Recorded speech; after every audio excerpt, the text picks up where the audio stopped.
Okay guys, so now we have another problem. अब इसकी language देख के डर मत जाना यार, ठीक है। Question is an LCR circuit is equivalent to a damped pendulum. In an LCR circuit the capacitor is charge to Q naught and then connected to L and R as shown in below. आपको बताया है if a student plots graph of the square of maximum charge Q square max on the capacitor with time T for two different values L1 and L2।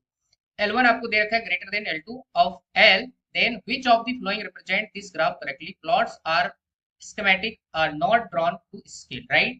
इस question ये आज की JEE 2015 option आपको दे रखे just you can see, right. अब यहाँ पे हमारे पास जो चार्ज की इक्वेशन होती है फॉर डैम्प्ड ऑसिलेशन, क्लियर है, तो क्या लिखेंगे यहाँ पे क्यू टी इक्वल टू हमारे पास होता है क्यू नॉट ई की power minus T R divided by 12 और यहाँ पे cos omega T for maximum value of charge. यहाँ पे कॉस ओमेगा टी की वैल्यू अपन ले लेंगे 1, तो हमारे पास क्यू टी इक्वल टू हो जाएगा क्यू नॉट e की power minus R T divided by आपका 2 है, ठीक है। हमारे पास मैक्सिमम चार्ज हो जाएगा भाई, क्लियर है। अब यहाँ पे इसके स्क्वायर भी करना है तो क्यू स्क्वायर है ना मैक्सिमम इक्वल टू आपका क्यू नॉट मैक्सिमम हो जाएगा e की power minus R T divided by L हो जाएगा। क्यों स्क्वायर करेंगे तो टू टू आपका गेट कैंसिल आउट।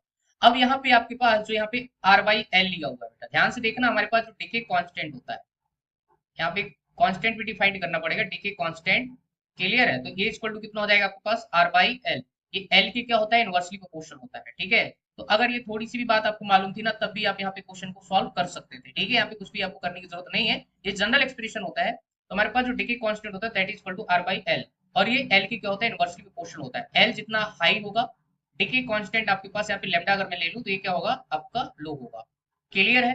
बात समझ आ रही है, अगर एल हाई है तो डीके कांस्टेंट क्या होगा लो होगा, मतलब स्लोली जो है कर्व वेरी करेगा। तो यहाँ पे आपको दे रखा है L1 is greater than L2, इसका मतलब L1 जो होगा वो ऊपर होगा और L2 आपके पास नीचे वाला ग्राफ होगा, क्लियर है। तो आपको यही चीज यहाँ पे देखनी है, और स्ट्रेट लाइन तो नहीं होगा, ये स्लोली जो डिके करेगा, ठीक है, स्ट्रेट लाइन के फॉर्म में नहीं, ये कर्व लाइक जो आएगा बेटा, ठीक है। तो हमारे क्योंकि एक्सपोनेंशियल डिके है ना तो स्ट्रेट लाइन तो डायरेक्ट हो नहीं सकता, तो मतलब ये भी गया तो हो ही नहीं सकता, क्लियर है। और ये क्या है L2 ऊपर है L1 नीचे, तो ये भी गलत है, तो आपके पास यहाँ पे फर्स्ट ऑप्शन चला जाएगा भाई, क्लियर है।